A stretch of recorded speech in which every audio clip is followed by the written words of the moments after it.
Hey everybody, Abaroa for Financial Intelligence Training. It's Wednesday, it's September 26th, and it's 2018. Now, as you can tell, I'm back in my Fort Lauderdale office, but what you don't know likely is that I spent the beginning of this week in Denver, Colorado. Colorado may just be one of my most favorite states. 25 years ago when I began my career, in my mind's eye, I saw myself involved in the markets, but living on a ranch in Colorado. Looking back, well, I was half right. I am in the markets, just not on that ranch in Colorado.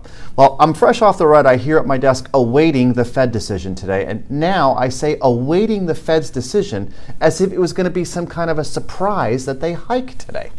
The surprise, though, can come in the form of how much they hike. I don't see it much more than 25 bips, or the extremely unlikely event that they do not.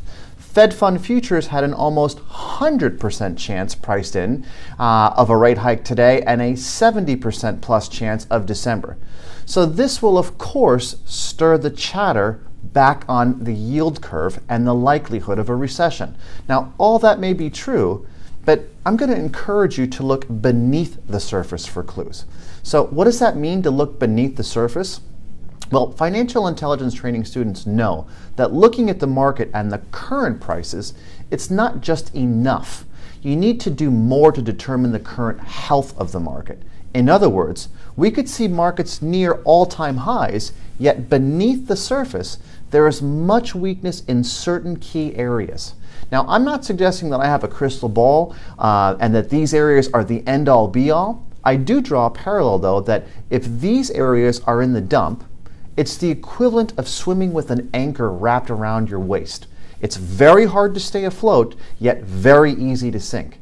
As this applies to the markets, when these key areas are hurting, it makes it very hard for the market to go up and very easy for it to go down. Understanding this, along with other key influences like the macroeconomics, well, that can make a huge difference in how you frame risk within your portfolio.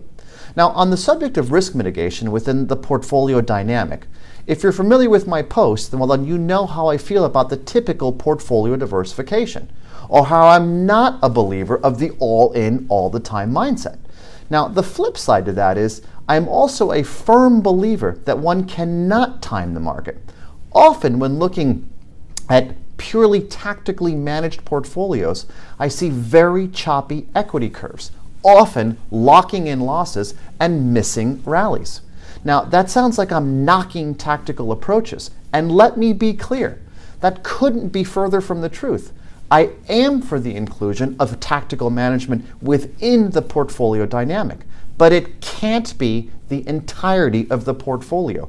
It just won't work, in my opinion.